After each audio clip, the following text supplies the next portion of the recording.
और संसद की सुरक्षा में चूक की घटना के बाद पार्लियामेंट के अंदर और बाहर सुरक्षा कड़ी कर दी गई है।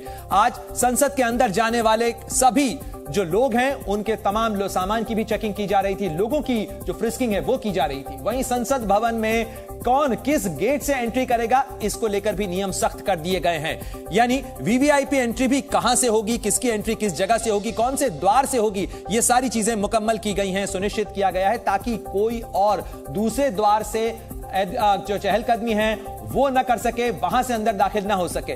और सुरक्षा जो संसद की है उसमें चूक जहां हुई उसको लेकर सवाल उठ रहे थे। क्या यह साजिश थी और क्या ये जो लोग जो इस घटना को अंजाम देने के बाद पकड़े गए पुलिस की हिरासत में हैं, क्या ये केवल मोहरे थे?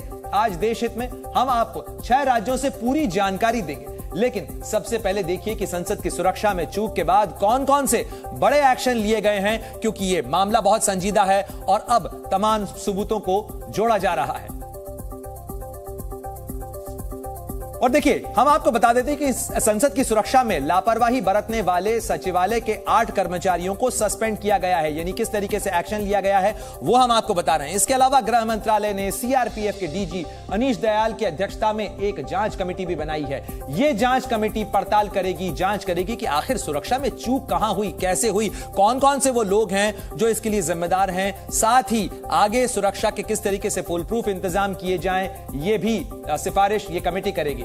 इसके अलावा संसद में आने वालों के अलग अलग गेट भी निर्धारित अब कर दिए गए हैं, जिसके बारे में हम आपको आगे विस्तार से बताएंगे। यानी संसद में किस ओहदे का व्यक्ति किस तरफ से आएगा, कौन से गेट से आएगा, ये सारी चीजें मुकम्मल की गई हैं, तय की गई हैं। वहीं संसद की सुरक्षा में सेंध लगाने वाले आरोपियों के खिलाफ यूएपीए यानी अनलॉफुल एक्टिविटी प्रिवेंशन एक्ट के तहत भी केस दर्ज किया गया है। यानी इन पर सख्त से सख्त कार्रवाई की भी तैयारी पूरी कर ली गई है।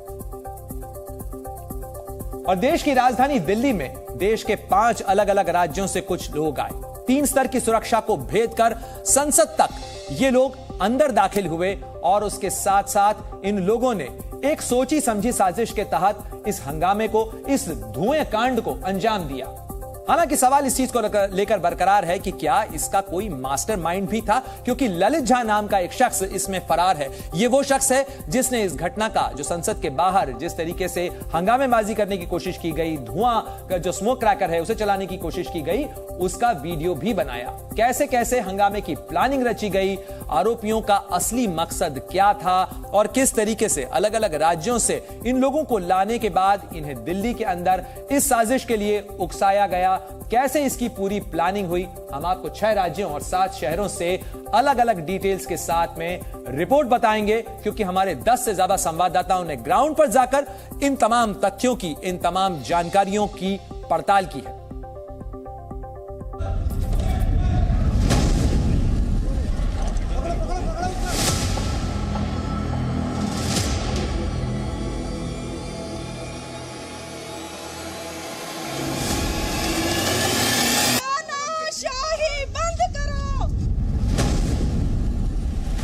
क्रांति की बातें करता था, वो कहता था कि कुछ ऐसा कर जाऊंगा कि दुनिया याद रखेगी। आखिर सागर के लखनऊ से दिल्ली पहुंचने की कहानी क्या है? इंजीनियरिंग डिग्री रखने वाले मैसूर के मनोरंजन डी ने संसद में घुसपैठ वाली इंजीनियरिंग किससे सीखी, मैं बताऊंगा कर्नाटक से। मैं आपको नीलम के घर जींद से बताऊंगा कि कैसे संसद में हंगामा काटने वालों के संपर्क में वो आई और अब उसे बचाने के लिए कहां शुरू की गई है नई मुहिम। संसद में नारेबाजी करने वाला अमोल शिंदे महाराष्ट्र के लातूर से है। टीवी में जो तस्वीरें आ रही है उसके बाद उसके फैमिली का रिएक्शन क्या है, मैं आपको सीधे बताऊंगा, सीधे लातूर से। संसद की सुरक्षा में सेंध लगाने वाले आरोपियों ने जिस घर में पनाह ली थी, ये उसी विशाल उर्फ विक्की का घर है। कौन है विक्की और इस हंगामे की प्लानिंग में विक्की का क्या रोल है, मैं आपको बताऊंगा गुरुग्राम से। इस घर में लगभग 4 से 5 साल ललित मोहन झा जो यहाँ पे रहते थे, घर में ताला लगा के ललित यहाँ से चला गया। संसद में हंगामा काटने वाले सभी आरोपियों का क्या हुआ, या ये हंगामा एक बड़ी साजिश का हिस्सा थी? मैं दिल्ली से दूंगा आपको पूरी जानकारी। चलिए सबसे पहले आपको अपडेट देते हैं सागर शर्मा के बारे में, जिसकी उम्र सिर्फ 25 साल बताई जा रही है। संसद में स्मोक क्रैकर फेंकने वाला सागर ई रिक्शा चलाता है और उसका परिवार लखनऊ के आलमबाग में रहता है, जहां जी न्यूज की टीम पहुंची। संसद पर हमला करने वाले 2 युवकों में से एक सागर शर्मा लखनऊ के आलमबाग का रहने वाला है। उसके घर के बाहर इस वक्त हम मौजूद हैं और आप देख सकते हैं ये कितना जो है, अगर हम कहें तो ये पूरा घर है जहां पर लोग किराए पर रहते हैं अलग अलग कमरा लेके, और ये सागर का घर है। ये आप देख सकते हैं छोटा सा ताला लगाकर उनके घर के लोग फिलहाल यहाँ पर नहीं हैं। 11 तारीख को घर पे बताया कि दिल्ली जा रहा हूँ एक बड़े आंदोलन में शामिल होने, और उसके बाद इस तरीके की हरकत हो जाती है। घर वाले भी स्तब्ध हैं। घर वालों को अभी भी यकीन नहीं कि सागर ने संसद में ऐसा हंगामा मचाया होगा।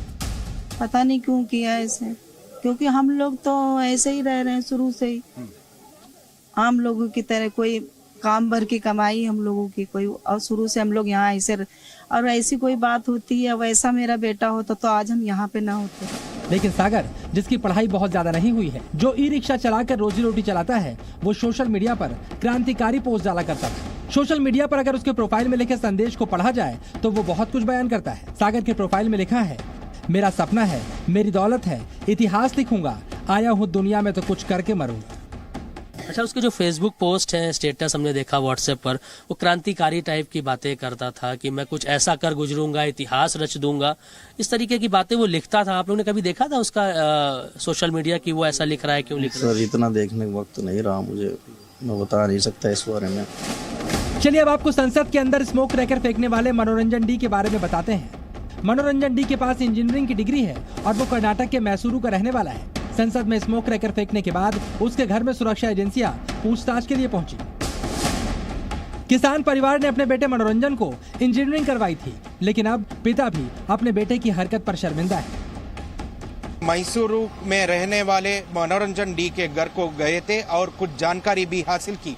मुख्य द्वार में मनोरंजन ने कौन सा पुस्तक पढ़ रहा है और उनका फ्रेंड्स ग्रुप क्या है और उनका संघ क्या है, ये पूरा जानकारी पहले ही पुलिस ऑफिसर ने ले ली है। जींद की रहने वाली नीलम वर्मा भी अपने 4 साथियों के साथ संसद में पहुंची, लेकिन विजिटर पास नहीं होने की वजह से बाहर खड़ी रही। नीलम ने संसद के बाहर नारेबाजी की, जबकि नीलम के घर वालों ने जी न्यूज को बताया वो हिसार में प्रतियोगी परीक्षाओं की तैयारी कर रही थी।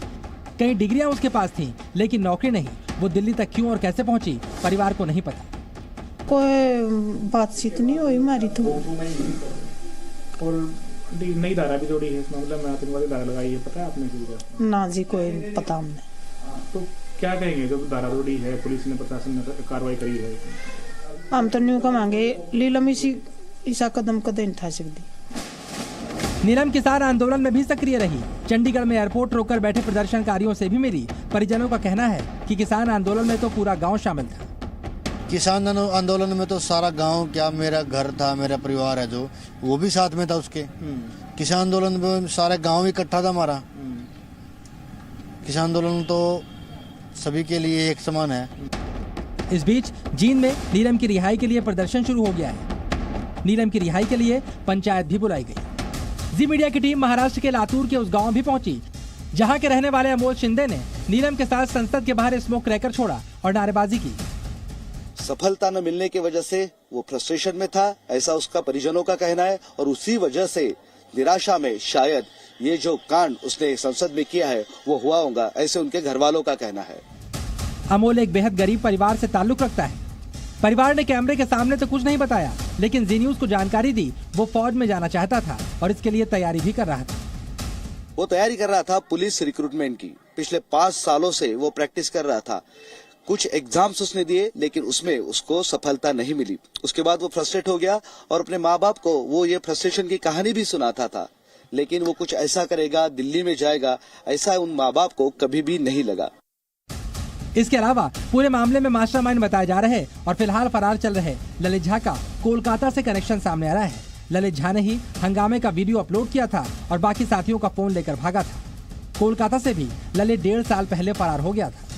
घर में ताला लगा के ललित यहाँ से चला गया। यहाँ के लोगों को जब हम लोगों ने फोटो दिखाया, तुरंत उन लोगों ने पहचान लिया कि यही ललित झा है, जिनका नाम संसद केस में सामने आया है। अलग अलग राज्यों से आने के बाद ये सारे आरोपी गुरुग्राम में जहां पर ठहरे, उन्हें जिस विशाल शर्मा और विक्की ने अपने घर में पनाह दी, उसके घर तक भी जी न्यूज पहुंचा। देश की सबसे बड़ी पंचायत में सुरक्षा में सेंध लगाने वाले आरोपी गुरुग्राम के इसी घर पर ठहरे हुए थे। ये विशाल उर्फ विक्की का मकान है जहां तमाम आरोपी ठहरे हुए थे। यहाँ विशाल के आपराधिक बैकग्राउंड का भी पता लगा। विशाल के घर में सागर का अक्सर आना जाना होता था। ये घटना और भी बड़ी हो सकती थी, क्योंकि अगर ये लोग अपने साथ हथियार लेकर के जाते तो कोई भी बड़ा हादसा कर सकते थे, क्योंकि इस बार ये संसद के अंदर तक घुस चुके थे। जितेंद्र शर्मा, जी मीडिया, दिल्ली। तो संसद की सुरक्षा में सेंध के इस साजिश को लेकर जहां पुलिस और जांच एजेंसियां हर सुराग जुटाने की कोशिश में जुटी हैं, तो वहीं इस मामले को लेकर सियासत भी हो रही है। इस मामले को लेकर संसद में हंगामा हुआ और विपक्ष के सांसदों के निलंबन के मामले पर संसदीय कार्य मंत्री का बड़ा बयान सामने आया है। निलंबन पर संसदीय कार्य मंत्री प्रहलाद जोशी का बयान सामने आया है, जिसमें उन्होंने कहा है कि विपक्ष मामले पर राजनीति कर रहा है। स्पीकर के निर्णय के मुताबिक ही काम होगा। सुरक्षा में सेंध के मामले की जांच होगी। प्रहलाद जोशी केंद्रीय संसदीय कार्य मंत्री हैं और उन्होंने कहा है कि इस मामले पर विपक्ष हंगामा कर रहा है, सियासत करने की कोशिश कर रहा है, लेकिन इसमें जो भी कुछ कार्रवाई होगी वो स्पीकर के निर्देशानुसार होगी। लोकसभा स्पीकर ओम बिरला भी ये साफ कर चुके हैं कि इस मामले में जो सुरक्षा की जिम्मेदारी है वो लोकसभा सचिवालय की है। नया बिल्डिंग में नया पार्लियामेंट में आने के बाद बीएसी मीटिंग हुआ और बीएसी मीटिंग में तो स्पीकर साहब ने एक प्रस्ताव रखा कि इस नया सदन में हम पूरा एक नया सोच से, नया विचार से हम शुरू करेंगे।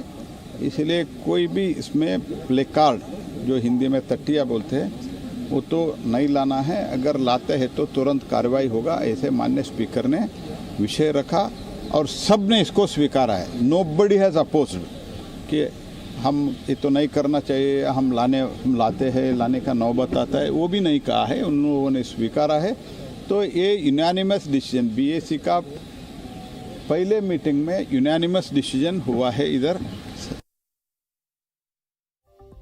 तो इस मामले को लेकर संसद के अंदर क्या कुछ हलचल है वो हमने आपको बताया। बिजनेस एडवाइजरी कमेटी की बैठक हुई, उसमें क्या कुछ फैसला लिया गया, इसकी जानकारी संसदीय कार्य मंत्री दे रहे थे। लेकिन आपको बड़ा अपडेट बता दें, 6 आरोपियों में से 5 को पुलिस ने पकड़ लिया है इस मामले में, जबकि